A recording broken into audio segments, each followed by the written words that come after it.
प्रकार से अगर हम 2200 कोयला टन खरीदते हैं तो 20 लाख रुपए हमारा ज़्यादा जा रहा। अब इधर जीएसटी में 20 लाख इधर निकल गया तो हमारे पास बचा क्या? इसलिए हम कगार पर हैं। इसलिए हमारे भट्ठा चलाने के बंद करने के अलावा कोई चारा है ही नहीं। ये कल बताया हमारे अध्यक्ष जी ने, पूरा संगठन पूरा देश इस व्यवसाय संबंधित जो है वो आंदोलन पर है और भट्ठे नहीं चलाएगा। लाखों करोड़ों मजदूर जो है बेरोजगार होने जा रहे हैं। भट्ठा मालिकों का टोटल शोषण हो रहा है, इसलिए हम लोग पूरा हड़ताल पे। हड़ताल कब तक रहेगा? अनिश्चित का है। वाले अपनी पूंजी भी गंवा चुके हैं। ऐसी स्थिति में भट्ठा और आगे चला के जो बचा है वो भी खत्म हो जाएगा। इसलिए सरकार खास तौर से भट्ठा वालों पे विशेष ध्यान दे। लेकिन ये अच्छा खनन में पुलिस उत्पीड़न होता है, जो हम लोग जेसीबी जलवाते हैं, मिट्टी खोदवाते हैं, जबकि हम उसका खनन टैक्स जमा करते हैं और जितने भी घाटा संख्या सब अंकित हैं। अवैध मेल से तो मिट्टी का खनन करते नहीं। भट्ठा मालिक किसी तरह अपना व्यवसाय चला के 200 से 300 लेबरों को रोजगार देता है। भट्ठा ही ऐसा है कि हम लोग दूसरे को रोजगार देते हैं 8 महीना 9 महीना और उसके बाद हमारी बातें सुनी नहीं जाती। हमारे ऊपर एक न एक जीएसटी रूपी, खनन रूपी, जिला पंचायत रूपी, ये सब हम लोगों के ऊपर थोपा जाता है। ईंट उद्यमी कल्याण समिति की बैठक हुई, जिसमें दूर दराज से पहुंचे भट्ठा मालिकों ने बड़ी जीएसटी दरों, बड़े कोयले के दामों और बड़े डीजल के दामों को लेकर नाराजगी व्यक्त की। आप भट्ठा मालिकों के वो अभी मौजूद है जनपद सुल्तानपुर के अंगनाकोल ग्राम सभा में। यहाँ पर जिले के सभी भट्ठा मालिक मौजूद हैं। हम इनसे जानेंगे क्या समस्या है, किस संबंध में ये सभी भट्ठा मालिकों की बैठक रखी गई। 3 मुख्य कारण हैं। एक, जीएसटी में हताशा वृद्धि, कोयले में हताशा वृद्धि। इस कारण से भट्ठा चलाने में हम लोग समर्थ नहीं हैं और हम सरकार से मांग करते हैं कि जीएसटी की जो दर बढ़ी हुई है 1% पहले थी, अब जो 6% की गई है उसको 1% लाया जाए या ज़्यादा से ज़्यादा 2% कर दिया जाए, जिससे हम लोगों का भी रोजी रोजगार चलता रहे। कोयले में कितनी वृद्धि हुई है? पर टन 10,000 रुपये वृद्धि हो गई। अगर 10% तो अगर 10,000 प्रति टन वृद्धि हो गई, इस प्रकार से अगर हम 2,200 कोयला टन खरीदते हैं तो 20 लाख रुपए हमारा ज़्यादा जा रहा। अब इधर जीएसटी में 20 लाख इधर निकल गया तो हमारे पास बचा क्या? इसलिए हम कगार पर हैं। इसलिए हमारे भट्ठा चलाने के बंद करने के अलावा कोई चारा है ही नहीं। ईंट का रेट बढ़ाकर भी ईंट का रेट बढ़ा बेच सकते हैं, ऐसा कोई नहीं, लेकिन क्या जनता खरीद रही है उस रेट में? हमें कहाँ करेगी? आज जो 12-14 पा रही कहाँ पाएगी? आपके कहने का मतलब है पहले आप जनता की सोच रहे हैं। जनता को हमको सोचना चाहिए। जनता के साथ साथ सोचें तो तभी तो हमारा भला होगा। अगर जनता नहीं रहेगी तो हमारा क्या भला होगा, हमारे व्यवसाय क्या भला होगा? सरकार तक आपने अपनी बातें पहुँचाई? बिल्कुल पहुँचाई। हमने 2 बार सुल्तानपुर से माननीय जिलाध्यक्ष महोदय द्वारा माननीय वित्त मंत्री, माननीय प्रधानमंत्री को ज्ञापन सौंपा। यही नहीं, हम लोग जंतर मंतर पर भी गए दिल्ली, वहाँ पर धरना प्रदर्शन किए, वहाँ पर ज्ञापन माननीय प्रधानमंत्री को दिया, लेकिन कोई सुनवाई जब नहीं हुई चारों तरफ से, तो हमारे पास कोई विकल्प नहीं बचा मात्र कि हम हड़ताल कर दें, अपना प्रोडक्शन रोक दें। एक बार मूल समस्याओं के बारे में बता दीजिए फिर दोबारा। 3 हैं फराम। एक आपकी जीएसटी, कोयले में बढ़ी हुई वृद्धि। तीसरा, हम लोग जब खनन करते हैं जीसीबी द्वारा तो सरकार का उसमें उत्पीड़न होता है, जिसको उसको बंद किया जाए। ये हमारी मांग सरकार से है और हम लड़ाई लड़ते रहेंगे। ये थे कैप्टन DN सिंह और यहाँ पर सभी भट्ठा मालिक, जैसे कि आप देख रहे हैं, बैठक किए हैं। 3 बिंदु बताए हमारे अध्यक्ष जी ने, पूरा संगठन पूरा देश इस व्यवसाय संबंधित जो है वो आंदोलन पर है और भट्ठे नहीं चलाएगा। लाखों करोड़ों मजदूर जो है बेरोजगार होने जा रहे हैं और जितने भट्ठा व्यवसाय कुटीर उद्योग माना जाता है, ग्रामीण उद्योग है। ये आपका संगठन कहाँ तक है? ये जिले तक ही है? नहीं, पूरे प्रदेश नहीं, देश तक है हमारा संगठन। देश ऑल इंडिया है। और सब हड़ताल पे जा रहे हैं कि जीएसटी की दरें घटाई जाए, कोयला हम लोगों को कंट्रोल रेट पे दिया जाए और जेसीबी या मशीन हम उपयोग करते हैं तो उससे हमको बाधित न किया जाए। अभी कहाँ से आए हैं भट्टा मालिक?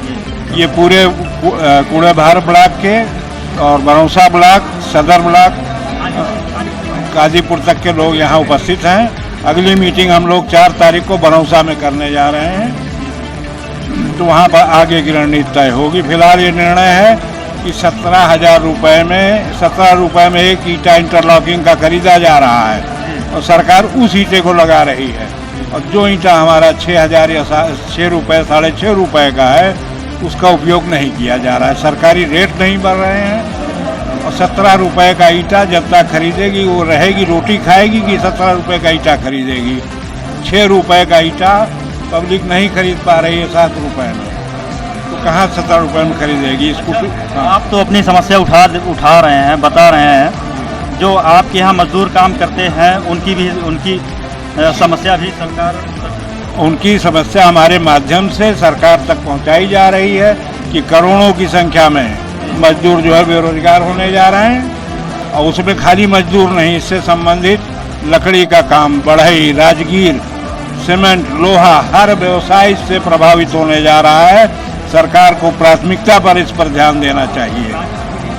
और राजस्व जो खनन हम लोग जमा करते हैं, जीएसटी दे रहे हैं, उसका भी सरकार का अरबों रुपए का नुकसान होने जा रहा है। सरकार से क्या चाहते हैं? सरकार से जीएसटी जो है पुरानी दर पे लाई जाए, कोयला कंट्रोल रेट पे दिया जाए, और खनन में जो हम जेसीबी या मशीन का उपयोग करते हैं उससे प्रतिबंध हटाया जाए, उत्पीड़न न किया जाए भट्टा मालिकों का। भैया हम लोग भट्टे से जूझ रहे हैं, भट्टे का ना कोई रेट मिल रहा है, ईंधन बहुत महंगा हो गया है, कोयला का रेट बहुत बढ़ गया है, जीएसटी 1% से बढ़ा के 5% कर दी गई है, 6% कर दी गई है। इस सबको अपने पुराने उस पर लाया जाए, और ब्लॉकों पे जो हम लोगों का ईटा रखता था, रेट मिलता था, अब उसको हटा दिए हैं, उसके जगह पे इंटरलॉकिंग करा रहे हैं। सरकारी सप्लाई हम लोगों को कुछ मिलती नहीं है, इसमें हमें कोई सहयोग सरकार नहीं देती। केवल शोषण हो रहा है आपके कहने का मतलब? जी, भट्टा मालिकों का शोषण हो रहा है इस वक्त? हो रहा है, भट्टा मालिकों का टोटल शोषण हो रहा है, इसलिए हम लोग पूरा हड़ताल पे। हड़ताल कब तक रहेगा? अनिश्चित का है, जब तक हमारी मांग पूरी नहीं होगी जब तक हड़ताल है। का जो है अनिश्चितकालीन हड़ताल ऑल इंडिया है, जिले की नहीं, पूरे प्रदेश की नहीं, पूरे हिंदुस्तान में हड़ताल है। कोयले की वृद्धि, जीएसटी की जो है वृद्धि, खनन की प्रॉब्लम, ईंटें की न बिक्री, सरकारी काम में ईंटें का न लगना, तो भट्टा मालिक कुछ करने को तैयार नहीं है, न अपनी कोई हैसियत है, और ज़्यादातर भट्टे वाले अपनी पूंजी भी गंवा चुके हैं। ऐसी स्थिति में भट्टा और आगे चला के जो बचा है वो भी खत्म हो जाएगा, इसलिए सरकार खास तौर से भट्टा वालों पे विशेष ध्यान दे, इसी वक्त हड़ताल पे है सर। बात यह है कि 1% जीएसटी जो थी 6% हो गई। कोयले का रेट 7 से 8 हज़ार रुपये टन था, वो 20 से 22 हज़ार रुपये टन हो गया। तो हम लोग ये चाहते हैं कि जीएसटी की दर घटाई जाए, कोयले का रेट यथास्थित किया जाए, और ये हम लोगों का कुटीर उद्योग में आता है। हम लोग 200 से 250 श्रमिकों को काम देते हैं, रोजगार देते हैं, उसी में हमारी भी रोजी रोटी जुड़ी रहती है।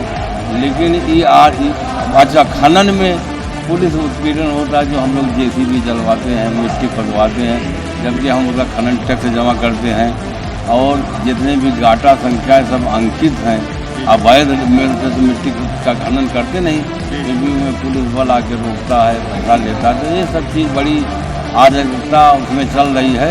तो लिहाजा हम लोग चाहेंगे कि इस अराजकता को सरकार समाप्त करे, जिससे हम लोग अपना उद्योग धंधा सही ढंग से कर लें। और ऑल इंडिया या भट्टा बंद होने की अनिश्चितकालीन हड़ताल चल रही है, और हम लोग दिल्ली प्रदर्शन किए, जिला स्तर प्रदर्शन किए, वित्त मंत्री को ज्ञापन भेजे, लेकिन कोई उसका उपयोग हमको मिला नहीं। पुलिस का हस्तक्षेप ज़्यादा रहता है भट्टा मालिकों के ऊपर। हाजी साहब, इस पर क्या कहना चाहिए? भट्टा मालिकों का शोषण सभी करते रहते हैं, जबकि भट्टा मालिक सम्मानित सदस्य हैं। ये जितना बड़ा राजस्व देते हैं सरकार को, उतना बड़ा राजस्व किसी से नहीं प्राप्त होता। हम लोग सम्मान से जीना चाहते हैं, लेकिन सरकार की गलत नीतियों से 1% की जीएसटी 6% कर दी गई और 5% की जीएसटी 12% कर दी गई। भट्ठा मालिक किसी तरह अपना व्यवसाय चला के 200 से 300 लेबरों को रोजगार देता है। भट्ठा ही ऐसा है कि हम लोग दूसरे को रोजगार देते हैं 8 महीना 9 महीना, और उसके बाद हमारी बातें सुनी नहीं जाती। हमारे ऊपर एक न एक जीएसटी रूपी, खनन रूपी, जिला पंचायत रूपी, ये सब हम लोगों के ऊपर थोपा जाता है। क्या चाहते हैं सरकार? हम इस सरकार चाहते हैं कि सम्मानित भट्ठा स्वामियों को उनका सम्मान दिया जाए। अगर 1% जीएसटी थी तो हम मान रहे हैं उसको 2% कर दिया जाए, डबल कर दिया जाए। भट्ठा स्वामी खुश भी रहेंगे और भट्ठा स्वामी भट्ठा भी चलाएंगे। अन्यथा भट्ठा स्वामी पूरे भारत के हड़ताल पे जा रहे हैं और इस साल भट्ठा नहीं चलेंगे, भट्ठे बंद रहेंगे। और अगर ससम्मान हमारी सरकार ने हमारी मांगों को मान लिया तो यकीन जानिए कि हम जितने भी भट्ठा स्वामी हैं, जैसे 300 गरीबों को रोजगार देते हैं, वैसे आगे भी देते रहेंगे। जय हिंद, जय भारत। कानपुर का ग्राम सभा अंगनाकोल है। यहीं पर कामिल भट्ठा, जो कि उनकी अध्यक्षता में आज की ये मीटिंग रखी गई थी, यहीं पर सभी भट्ठा मालिक आज इकट्ठा हुए। बढ़ती जीएसटी, बढ़ते कोयले के दामों को लेकर बैठक हुई और अनिश्चितकालीन हड़ताल पर जाने की धमकी भी दे दी। तो लाइक करिए, कमेंट करिए, सब्सक्राइब करिए।